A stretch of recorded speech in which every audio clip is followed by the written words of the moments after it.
Folks, glad to have all of you here. We're at the YouTube studios here in New York City, and been waiting to have this conversation with Spike Lee. What's up, man? What's up, baby? Good seeing you. How the Rockets doing? Rockets doing well. Doing well. You know, better than the Knicks, all right? There's a whole bunch of folks doing better than the Knicks. Yeah, come on. First of all, we're going to talk about Black Klansmen, but as a basketball fan, you've been in purgatory for a long time. True.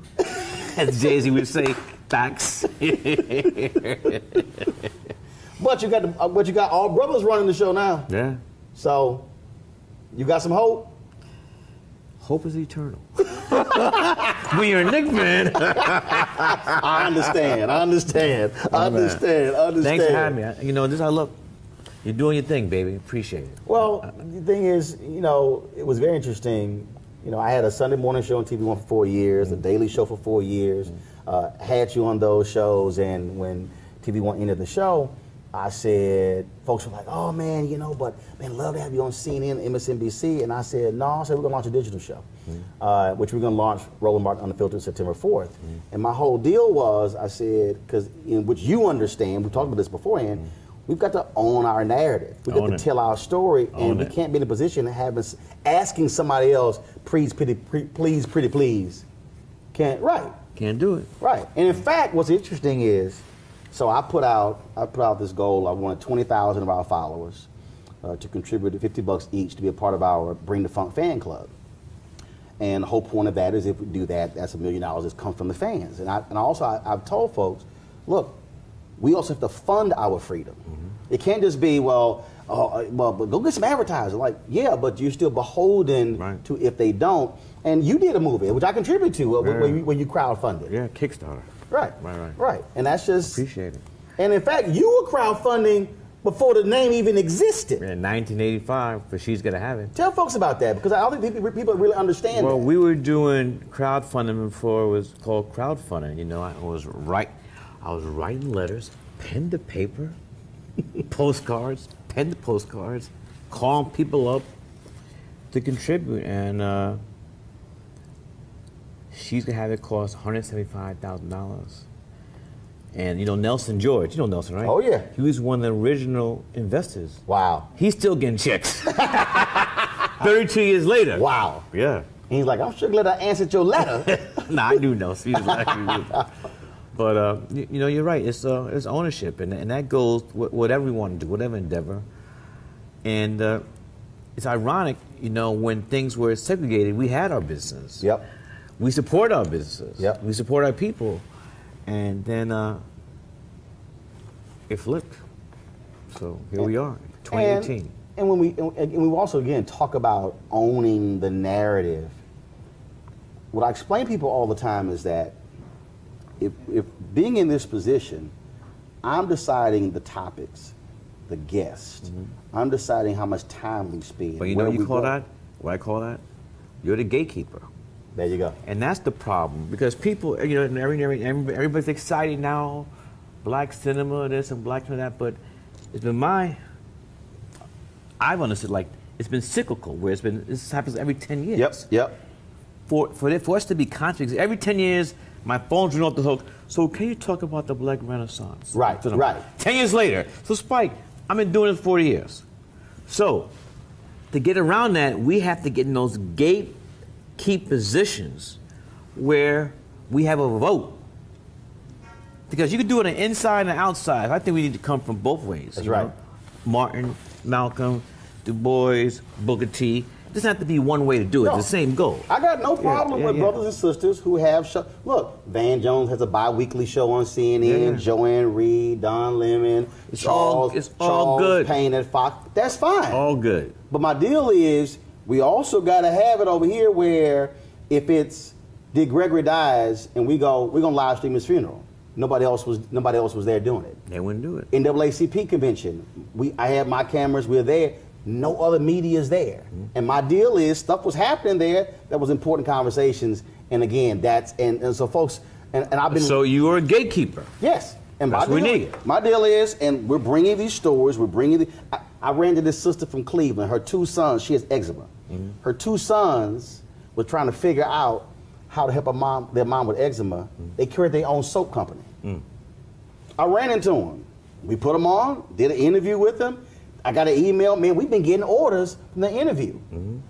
If we're not there, they don't get the kind of publicity.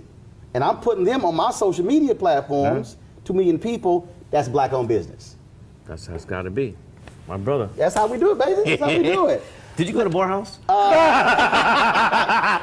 Whoa. You sound like a Morehouse man. Hold up. I went to Texas A&M, but we had maroon colors. Aggie, right? The Aggies? But we had maroon. But we had the same maroon and white. Maroon and white? Absolutely. All right, folks, back to our Roland Martin Unfiltered video in just one moment. Now, a word from one of our Roland Martin Unfiltered partners. You've heard me say it before, and I will say it again. Write down this website, marijuanastock.org. That's marijuanastock.org. I'm going to tell you why it matters. Legal marijuana has grown to become a $9 billion industry in roughly 6 years. Forbes magazine predicts the market will continue to grow to nearly $50 billion in the next 10 years. So whether you like it or not, legal marijuana is a growing industry, and it is only going to get bigger. Now, if you're an investor, you get it. You look for business models that are easy to understand in industries that are trending up. Our friends at Transatlantic Real Estate made their business very simple. They buy land that supports legal marijuana operations and lease it to high-paying tenants. So you are investing in the landlord of a licensed marijuana farm. Stop working so hard for your money. Let your money start working for you by investing in the legal cannabis industry. You can invest as little as $300 up to $10,000. But you can't wait. This crowdfunding opportunity is only available for a few more days. They say that you either make things happen, watch things happen, or sit around wondering what happened. Don't be the person watching and wondering. Don't let another investment boom get away from you. It's time to make something happen for you, your finances, and your family. And don't forget my pro tip. To be included, you must complete and confirm your application. And be sure to complete the process. Go to marijuanastock.org. That's marijuanastock.org. Get in the game, folks. Do it now before time runs out. Now back to your Roland Martin Unfiltered video. Let's talk about this movie, Black Klansman. When did you first hear about this story? When Jordan Peele called me up. I never heard of Ron Stallworth, never heard of the story. Didn't know of the book, to read the book. And Jordan, called me up and he gave me a 6-word pitch. High concept. Hollywood. Black man infiltrates KKK. That was it. You like, sold? Nah, first I said, is this true? then after that, I automatically thought of the David Chappelle skit. Right, right. But he said, Spike, is true. And I said, I'm interested, and here we are today. You know, and it's very, very happy. You know, we've been blessed with the reception to this film, and been blessed. I mean, it is a hell of a concept. I mean, Right. High concept. When you hear it, you probably thought, that's fictitious. Yeah. And then all of a sudden, it actually happened. Then you got the whole David Duke part and all that. I mean, Right. it's real. Strange but true. and it's still, I still shake my head that this thing actually happened. And I met Ron Stallworth, and so beautiful brother. And what's hip about this film, I feel, is that even though it takes place in the 70s, it's still very contemporary, you know. Oh, absolutely. You know, so that was the key, because I didn't want people to think, especially the young audience, like, oh, this is going to be a history lesson. I don't want to see that old shit. But you know, but we had to freak it a little bit, you know, for just to show that this stuff is not new. Right. It might be dressed in another thing, you know, and it's slicker, but it's the same stuff. Well, it was interesting watching the film, and I had my three of my nieces with me. Mm-hmm. What are their ages? And they are 21 and twins are 14, starting their freshman year in high school. Uh-huh. And so we're watching the film, and in it, you know, they're talking about COINTELPRO and shutting down the Black Panthers. And just today, I posted a story that came from, I think, The Guardian, of these 8 Black Panthers who are still in prison 46 years later. And the story is, will they ever be free? What were the charges?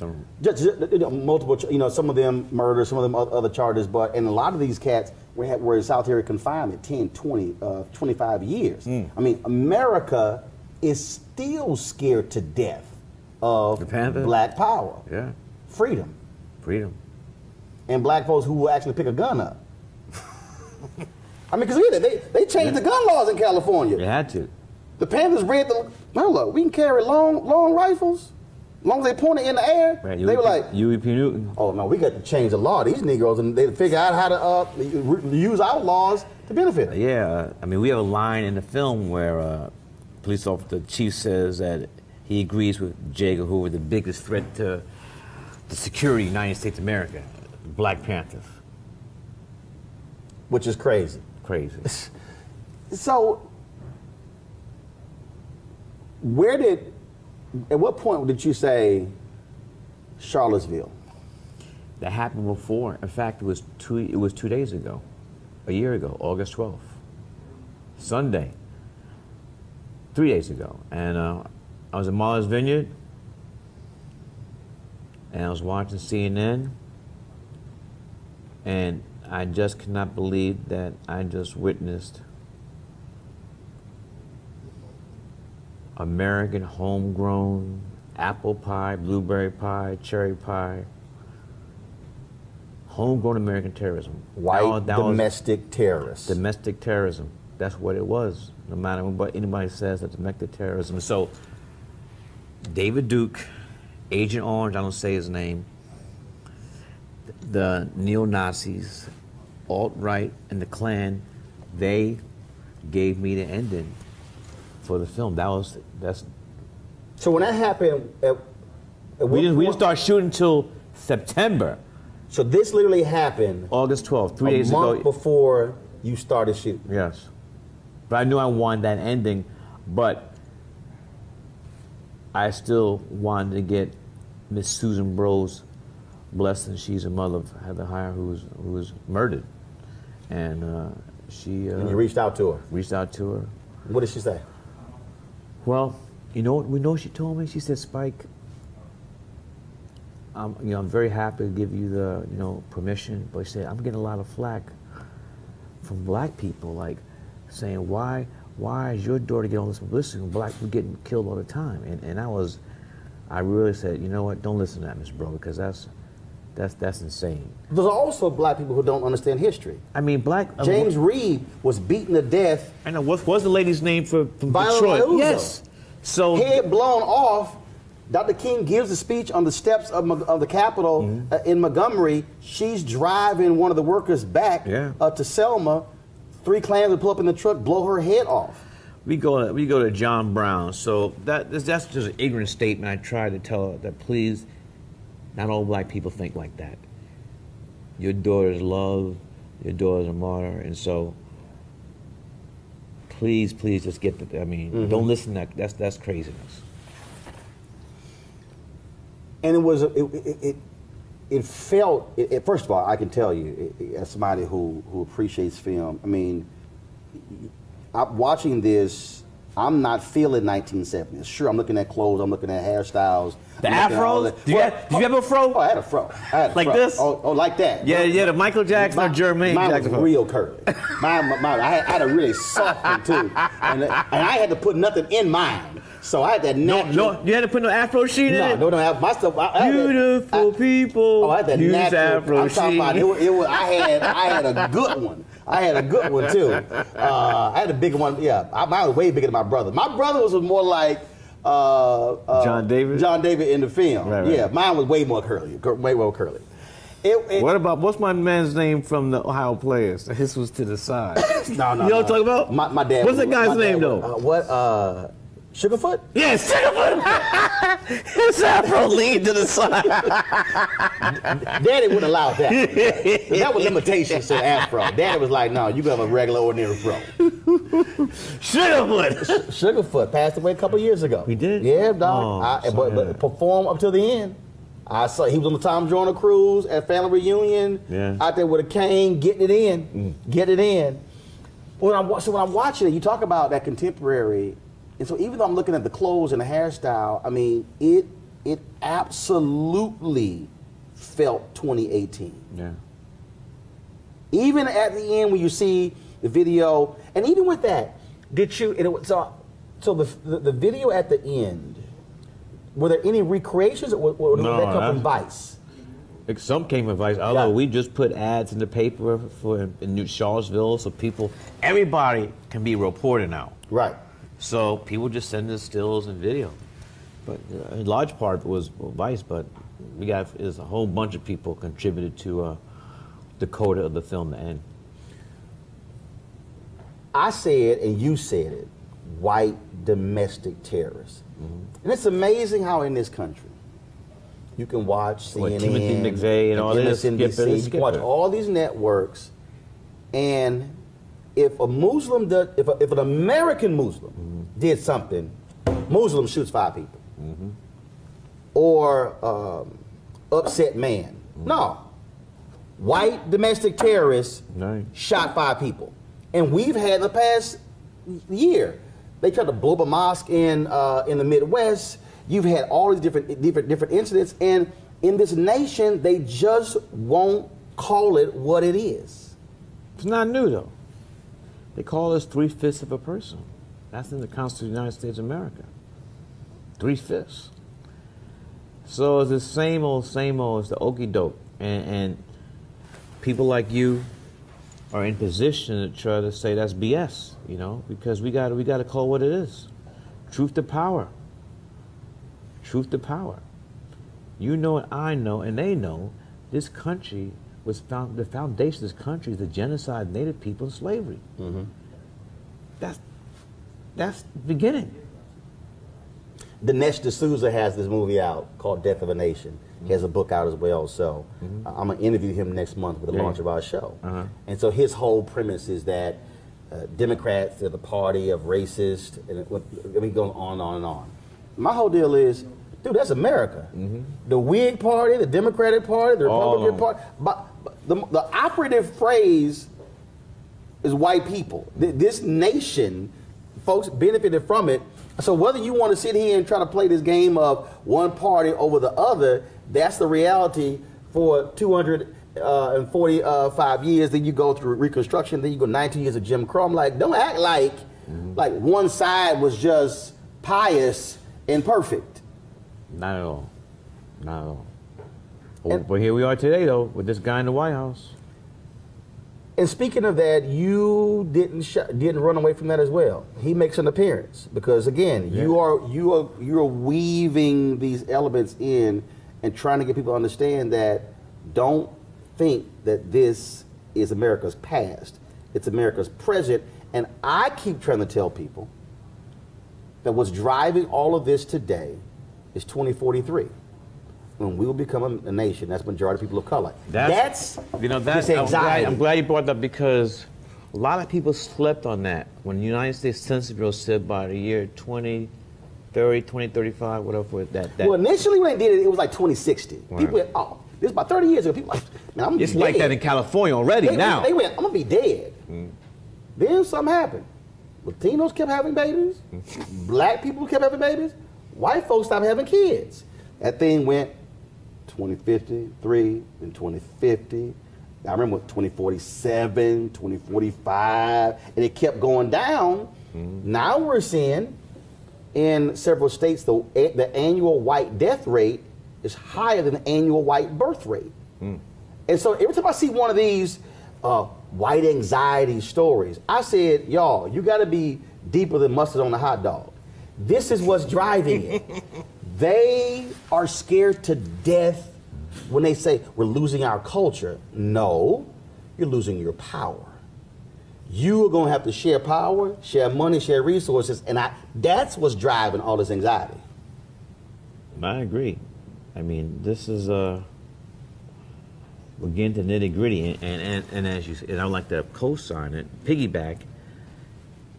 Agent Orange in the White House was also a reaction to 8 years of Obama. In the history of America, black success has always been followed by white backlash. Resurrection, you know, Reconstruction. So, and that's something that I just wish that, as a whole, not just black folks, but just people, we got to pay attention to history. I mean, so often, it happened before I was born. That's almost like suicide. If you don't know what happened. I mean, everything should happen before you were born. Right. Well, but you look at Virginia. You look at the Cathedral Confederacy. Terry McAuliffe extends the voting rights to formerly incarcerated.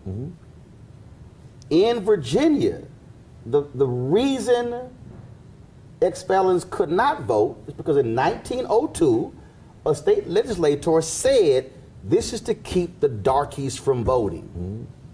So you had all these governors who were defending a law, but the basis of it was from 1902. So when people go, oh, that's the past, I'm like, no. There are laws that are still informing us today based upon somebody who was a bigot or racist then.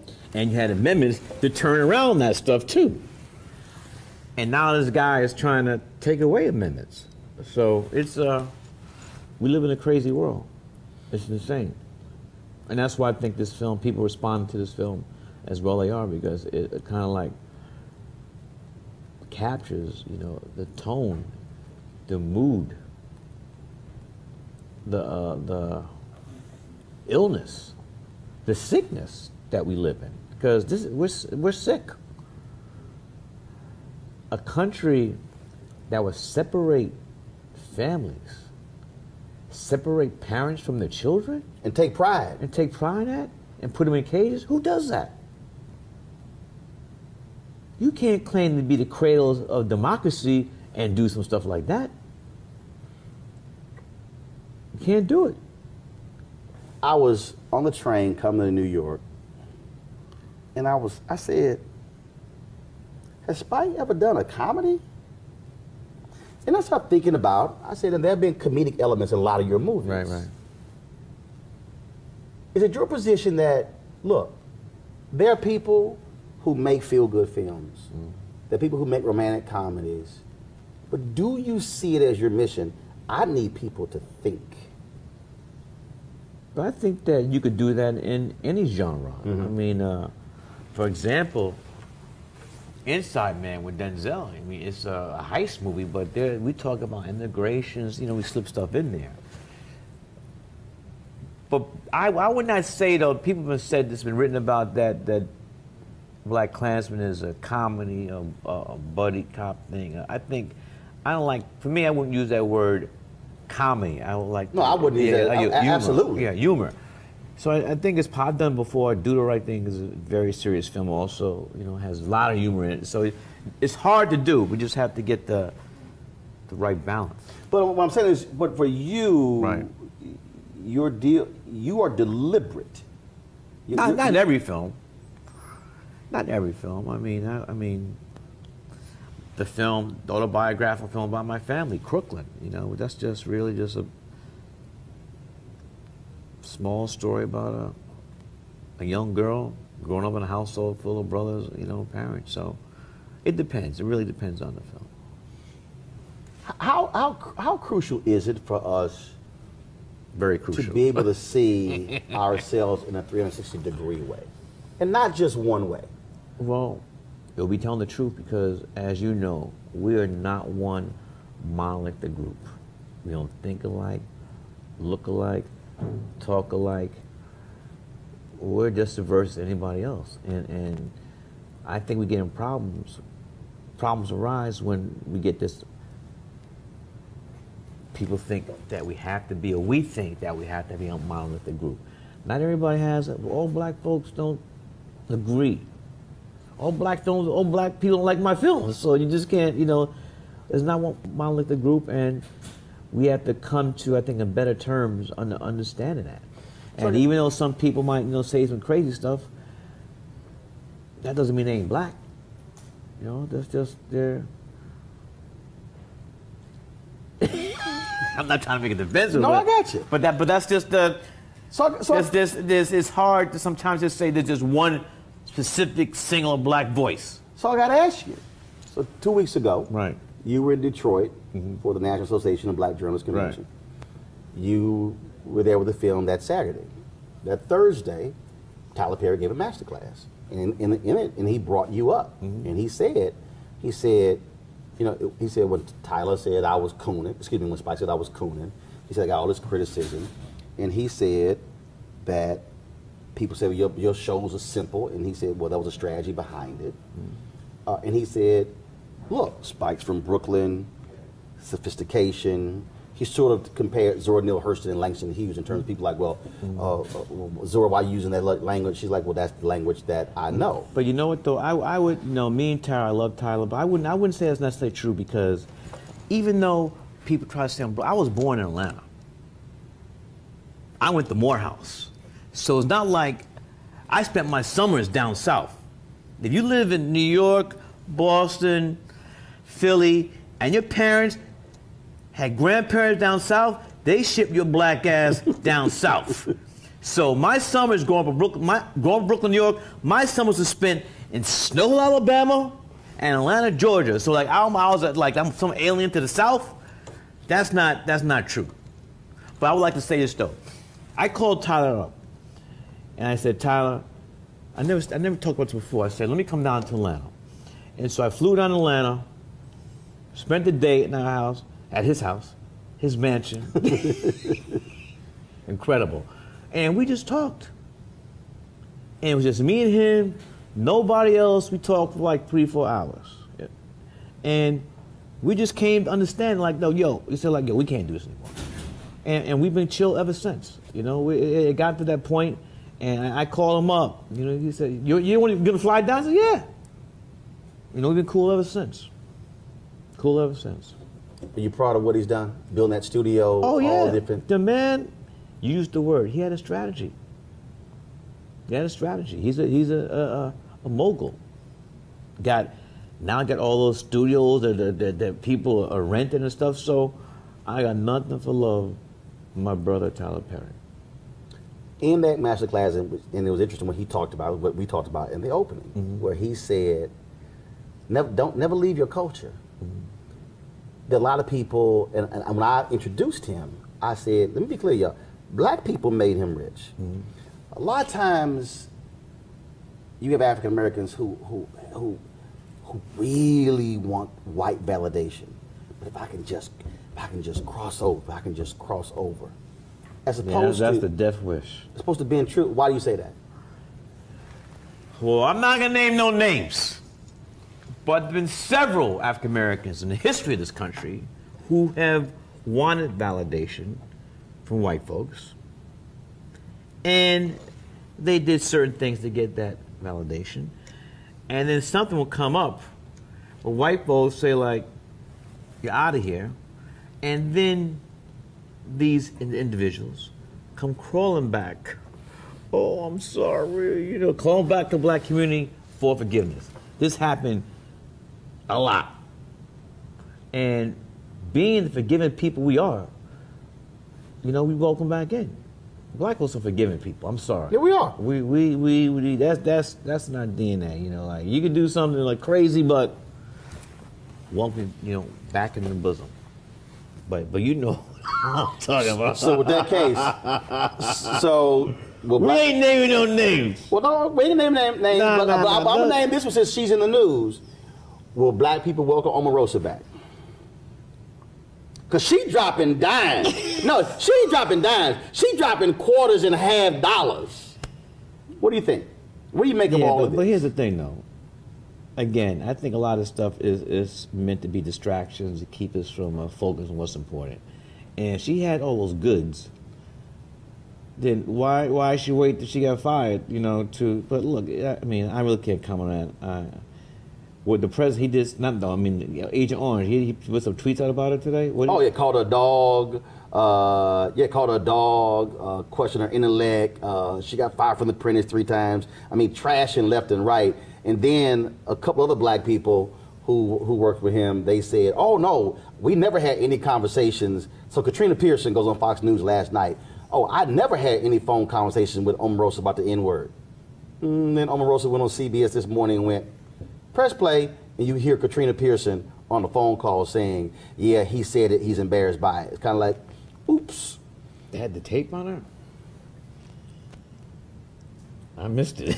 Pearson goes on to say, absolutely no conversation. You know what? Was she singing that Shaggy song, "Wasn't Me"? Wasn't me? But I said it. It wasn't me. I said it. She's doing the Shaggy. Dude, I said on MSNBC yesterday, I said, y'all, I'm just letting y'all know, I said, tread carefully.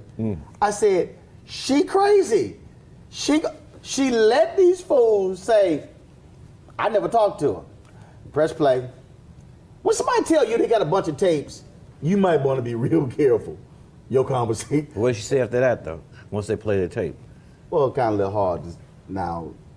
What did she say? Was it me? Right. I don't know. She probably gonna say it all spliced together. But it's interesting because look, I know Omarosa. I talked to her. I text her. Look, I know many people. I know black Republicans. I know black Democrats. I know people. I know Fruit of Islam. I mean, I know. Look, I've been in the black space all these years, and so I don't hate her. I don't despise her. But it's interesting to me also when we look at the reaction. Because I think to your point, Agent Orange, if you black, you get near him.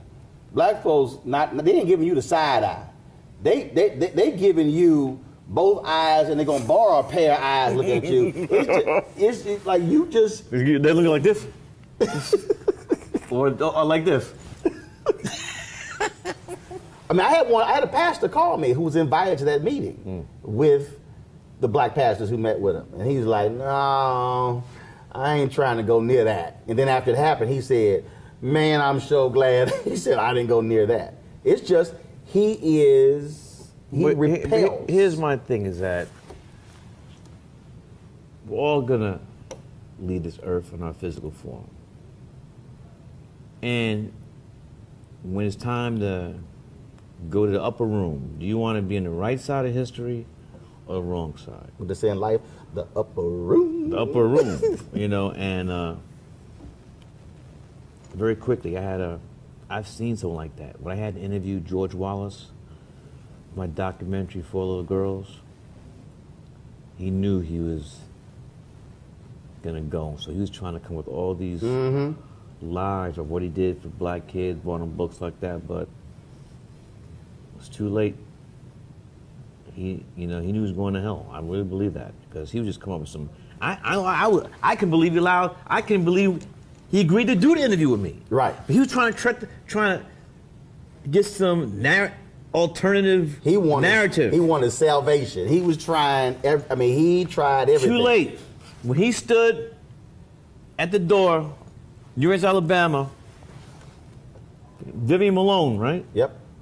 When he gave Bull Connor the wink, the Klan the wink, that was. Because you ain't coming back from that. You can't.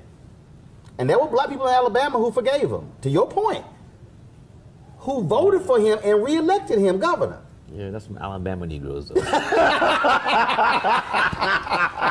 I can't. My father was born in Alabama, so I can say it. Snow Hill, Alabama, between Camden and Selma.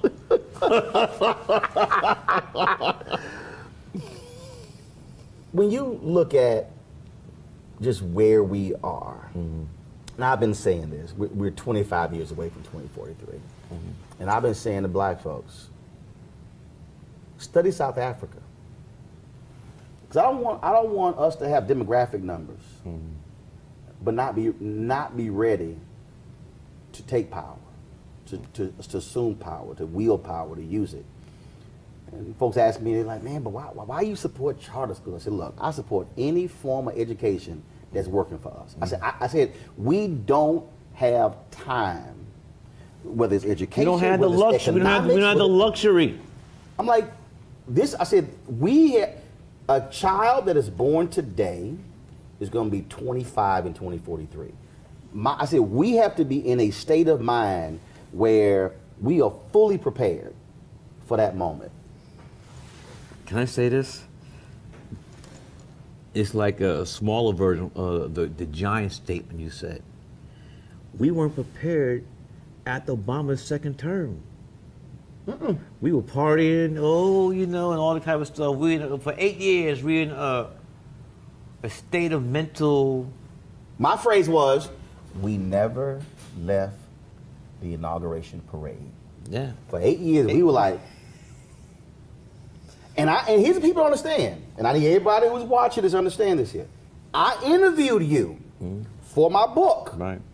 The first President Barack Obama's Road to the White House, originally reported by Roland Martin. And I used that same quote in Essence magazine. You said, look, a light switch is not going to be turned on just because Obama's in the White House. There is work to do. Because I was talking about this. For me, the most insane thing, the most frustrating thing to me was this post-racial world. Which was total bullshit. It was BS. When our brother put his hand on Abraham Lincoln's Bible, at that very moment, there'd be some magical, mystical, hocus pocus, something, and racism and white supremacy, whatever, all the isms you want, it will be completely banished. That was some of the. That's probably the biggest skullduggery of modern time. It was a con job. Yes. And I was on. It was skullduggery, shenanigans. What's the other one? Bamboozle. Led astray. Run amok. But I was on CNN, and I'm combating that, going, what the hell y'all talking about? I'm like, again, false narratives, not understanding history. And see, this is why also I tell these brothers and sisters, many of them who have now come after me on these networks, don't go on there just reading yesterday's news. Did the criminal justice system somehow get magically repaired when Thurgood Marshall was sworn in as Supreme Court Justice? No. Hell no. Did Virginia stop being a racist? Racism ended when Douglas Wilder was sworn in to be governor of Virginia. Hell no. No. Give me Dinkins here in New York. When these black mayors. Give me Dinkins. Gary Satcher, Richard Satcher in Gary, Indiana. Stokes in Cleveland. Maynard Jackson in Atlanta. Coleman Young in Detroit. Marion Barry in D.C. David Dinkins in New York. We can go down the line. It did not happen. And so and it was crazy thing, Spike, when you bring that up, because the hardest thing for me was sitting there, and black civil rights leaders told me, they said, Roland, we can't say nothing. Because if we turn around, we ain't got no troops behind us. Black people, I mean, Obama was Jesus 2.0 for black people. You could not. The perfect Negro. I mean, and again, I supported this president, swung hard on the air. But I told folks, we fell in love with the first. We forgot he was the 44th. Yeah, but we acting like 44 is going to be like somehow there's going to be a new congressional act or whatever that's going to be able to have a third term. Right. No. The point is, you get the demand of the 44th, what you demanded of the previous 43. And understand, like all the people they kept saying, they were like, Roland, don't you miss him? I said, no. And Spike was like, what? I said, because the day he won, I knew he could only be there 8 years. I said, y'all. But that's because we didn't have not seen ahead. Looking, understanding history and knowing like this is just a period here. It's a finite period. We were not prepared. We thought he was going to be here for 8. My brother's going to be here for 8 years. And the Republicans, some people, they're like, You know when it started? Remember? Did you see that? What do they call that thing? The congressional with the writers. What's the thing? The dinner they have? White House Correspondents' Dinner. Did you see the one where Obama was killing Agent Orange? Oh yeah. That night. That's when it started. I truly believe that. That's the night he said, I'm going to get that. Right. I mean, people should go back and look at that. That's when Obama was right, telling them jokes about Trump. Damn. I mean, was telling them jokes about Agent Orange. Was destroying them. Was destroying them. And he couldn't get up. He had to stay there and take it. Had to take it. That's when that historians will bear me right. That's the night it started. And what he did was he took the Pat Buchanan playbook, the George Wallace playbook. He pressed the buttons of white anxiety. Pressed the buttons of these immigrants taking your jobs. They're all rapists. And all these folks, and he was pressing those buttons. And when you sit back and you study it, that's why I keep telling people. They're like, well, no. I mean, Katie Couric did some piece the other day, and some guy thanked her on Twitter by saying, thank you for not saying that all Trump voters are racist. And it was called white anxiety. I said, no, I need white folks to go deeper on white anxiety. There's history there.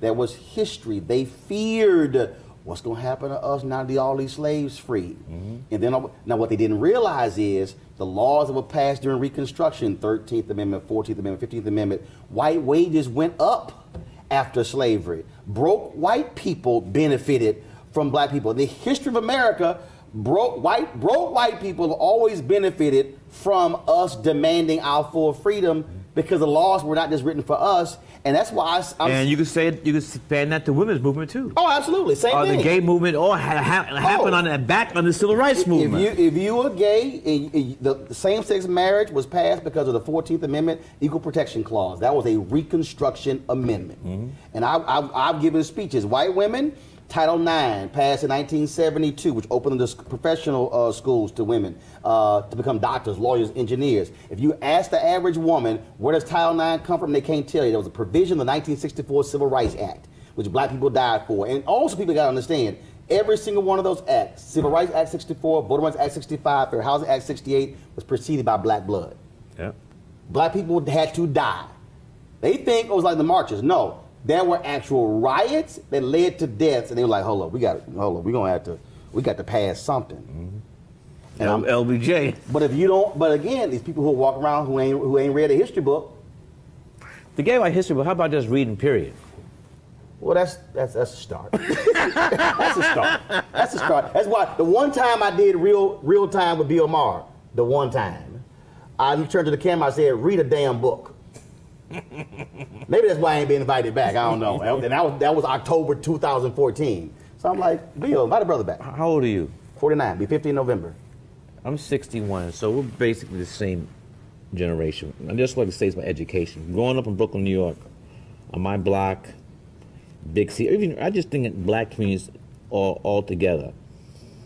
We never ever made fun of the people who were smart. We never ever said, you acting white, you talk white, you're an Oreo, you're a South. We never ever, in my block, if you were smart, you got love just as much as if you were a great ball player or you know how to talk to ladies. We never ever ever made fun of anybody that was intelligent, that was about their books, that was about their education. And I think crack turned the whole thing around. Yeah. Crack, I mean, we're still dealing with the crack epidemic because you had children who were left their own devices to grow up, and they had children. You know, that story has not really been. It's not. It's well, it changed generations. Yes. It changed. I mean, there's always been drugs in the black community, but crack, people lost their soul. And when I talk about that period of black success, followed by white backlash, I put crack in that because what in Maynard Jackson elected in 1973. Jackson, Young, Berry's whole group of black mayors. You left something out. You left something out. Morehouse man. Okay. All right. Well, What? Marion Barry, Fisk University. All right. Was a chemistry major. So he got you on that one. Yeah. and the bit set him up. But you call it Morehouse men, but Maynard and Marion were also both men of Alpha Phi Alpha. But the thing is that period. What happens? Black success. Reagan gets elected in 80. Crack, Contras, okay. And again, that period of success. That to me, I think people have to connect. I got it. So we got a few minutes left. I got to ask you this here. How did it feel to sit there and go, I'm directing Denzel's son? I was directing the daddy. It felt very natural because I directed Denzel's son in Malcolm X when he was 6 years old. He's one of those kids that says, my name is Malcolm X. It's a blessing. To work with Denzel on Mo Better Blues, Malcolm X, he got game, Inside Man, and now to work with his son, who's an amazing actor. I've been saying this lately, but I'm gonna say it here, is that, people talk about this, that's the cliche. To be honest, a lot of times cliches are based upon truth. And the cliche I would use now, talking about Denzel and his son, the fruit don't fall far from the tree. But he wanted to also make his own way. He talked about... He had to, he talked about an athlete. Right, going a football route. Yeah, you know where he played? You know what school he went to? Yeah, he went to Morehouse, I know. Look, can I do this? The house. Yeah, I know he went to Morehouse. Where did Dr. King go? I know he went to Where did Morehouse. Dr. King go? Also in Alpha. Where'd he go? I know. Where did Samuel Jackson go? I know, he went to Morehouse. Edwin Moses. Dear old Morehouse. This is turned to a Morehouse PSA. That's what it's turned to. And all the rest of y'all out there who are proud Morehouse men, send a damn check back. Uh-oh. I ain't got a problem. Now look, I didn't go to HBCU. No, but that could go. But the thing I tell people, the black schools altogether. Right. Yeah. Florida A&M, only 5% of their graduates give back. Wilberforce, 9%. Claflin is the example. More than 50% of Claflin alumni annually give back to the university. So I created the hashtag HBCU Giving Day. People are like, but you didn't go to HBCU. I said, yeah, but I'm black. I said, that type of thinking is so ignorant. I mean, I didn't have to go to HBCU to cut a check. I've done 16 commencement speeches, 14 HBCUs. I'm like, yo, if you black, you black. Support education. First of all, people saying Denzel's son, he's got a name, John David Washington. And also shout out to Paulette, because you got to give Mama some credit. Got to. Tanya Lewis Lee, too. Bad sister. Yeah. Oh, yeah. That's right. Tanya, first of all, tell her wife hi. So, so did she tell you when we met at CNN? Okay. So, I don't know if she want me to tell you. Whatever. So, it was something you were doing. We were talking. She's like, I don't know. I want to go here. I want to go here. It was I think the children's book she had. She was kind of like, we've done these interviews, and most of the time they want to talk about movies.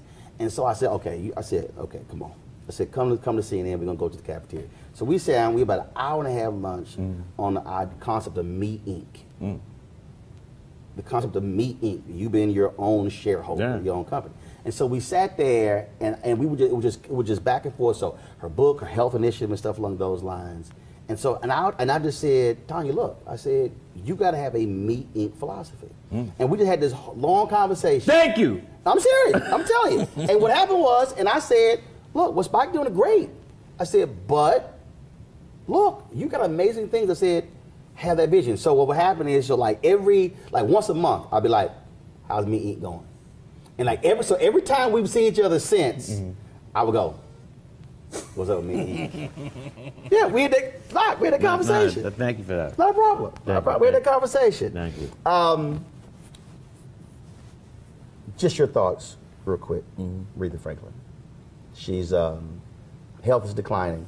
I found about that this morning, and I've been in a semi-daze.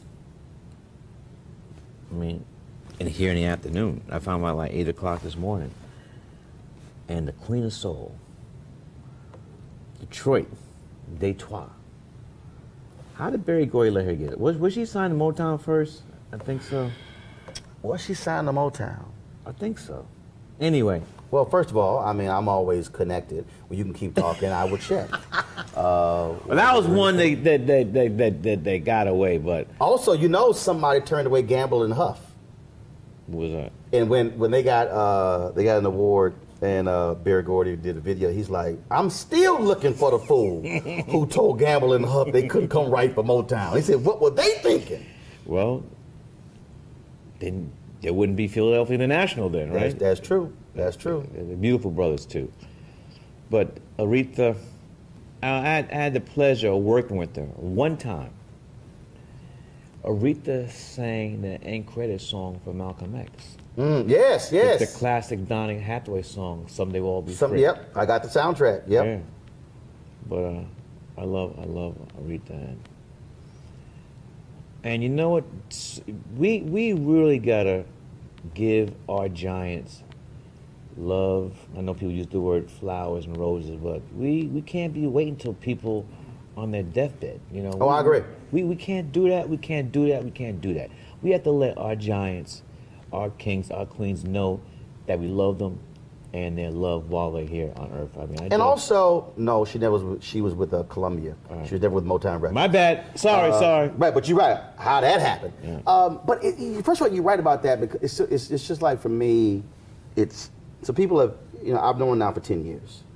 And people, literally while we're talking, people are literally texting me trying to get updates on her condition. And what's interesting is,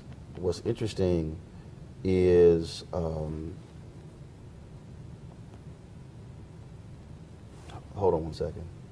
Literally, folks, we are live. We are live. And so one of the local affiliates there is saying that she's passed. Aretha? That's what, so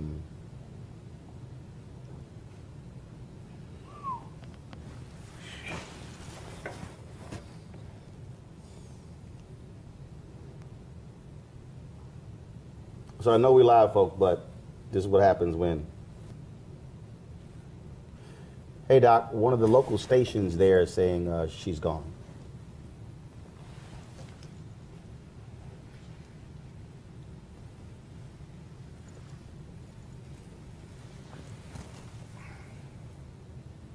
Got it.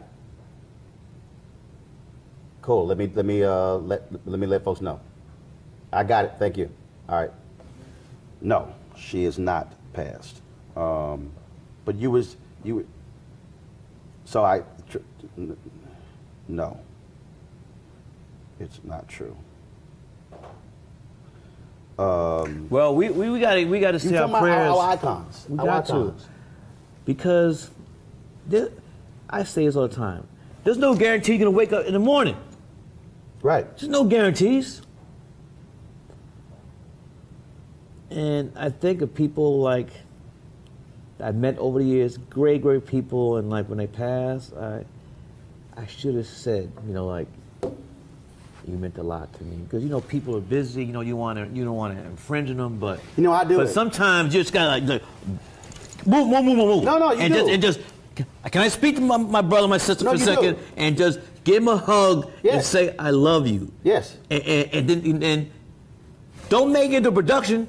Get the hug, step. That's it. Hug and step, and they can feel that. They can feel it's genuine. Oh yeah. They can feel it. It's for me. Every time I get to see Harry Belafonte.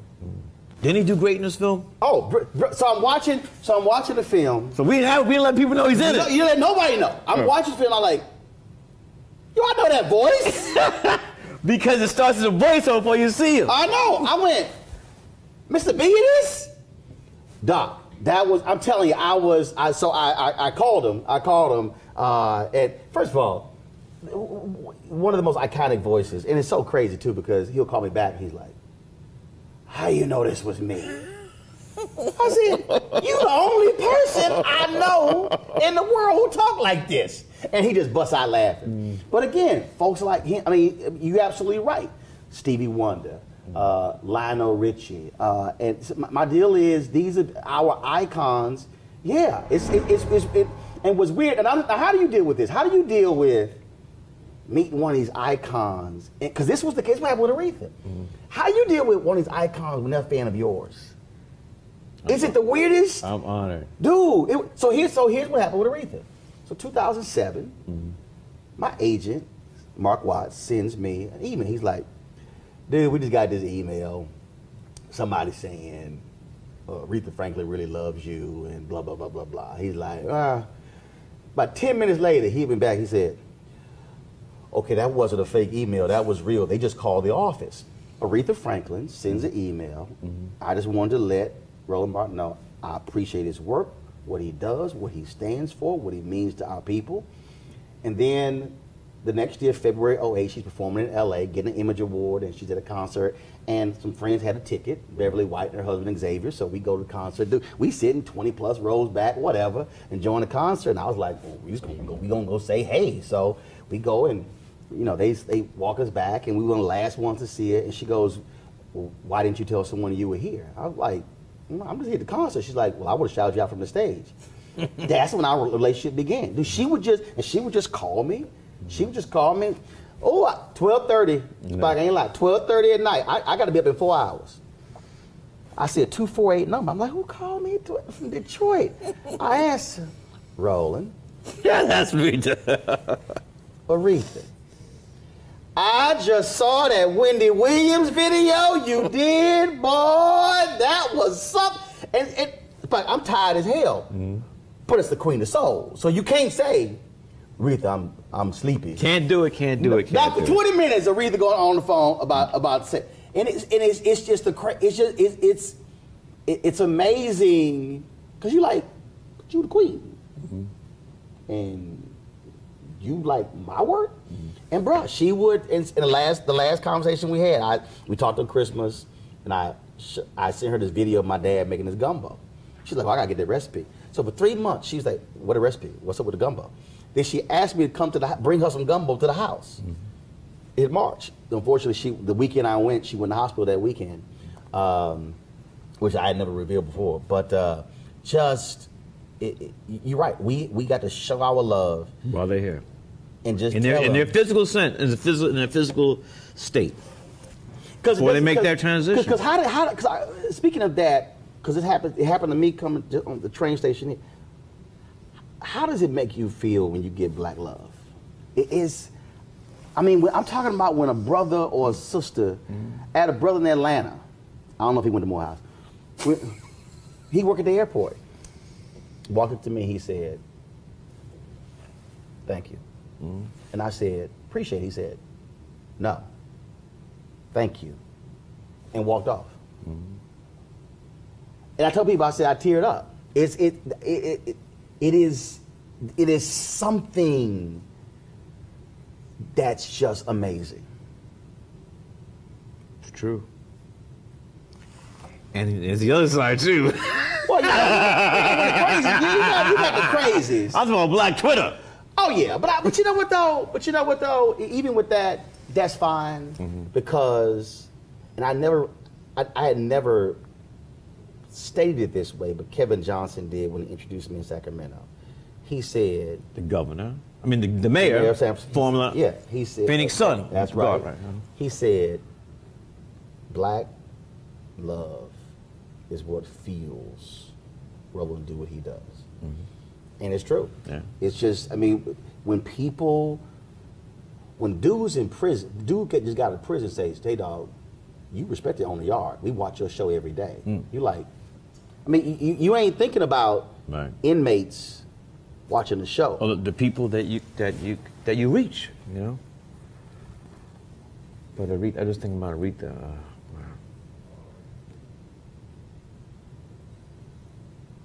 Legend. Hey, and what? I don't want to sound like these old fuddy-duddies, but people like Aretha, James Brown, Prince, Michael, they worked in their craft. And I mean, and I'm not hating on anybody, but just putting them, putting on the video, that ain't like doing 5 shows at Apollo, not one concert. They put on multiple shows and gave it all. And I just hope that the younger generation understands that you got to put the work in. That overnight success stuff, you got to put work in. You got to be committed.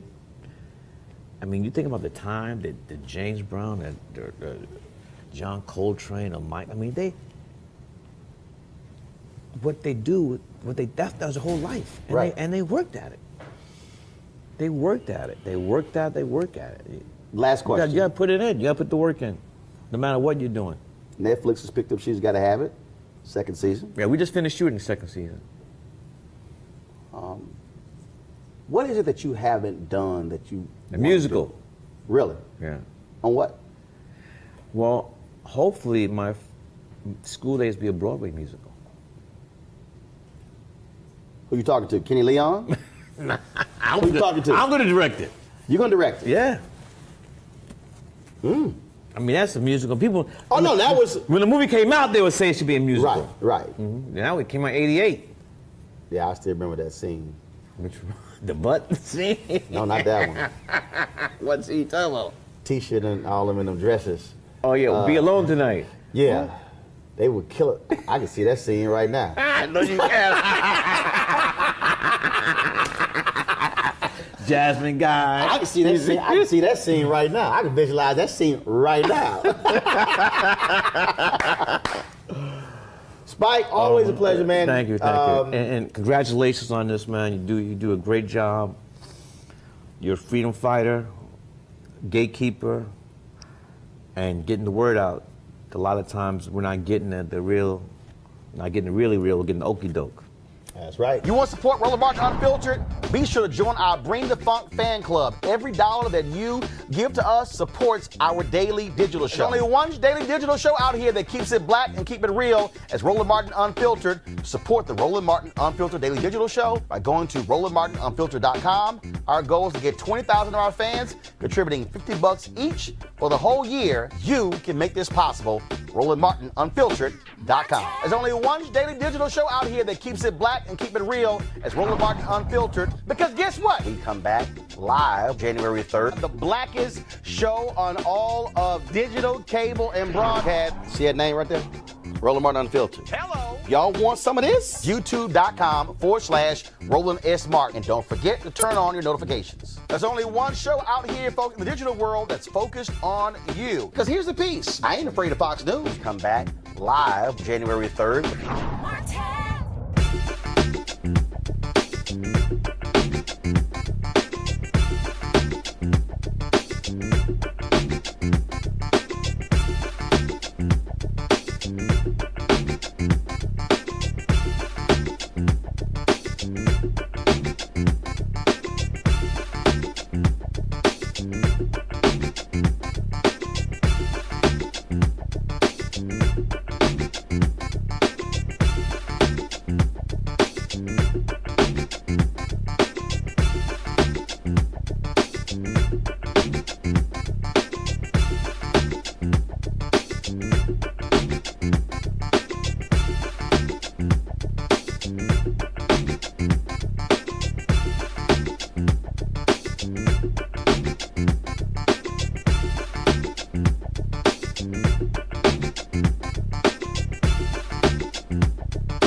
Bye.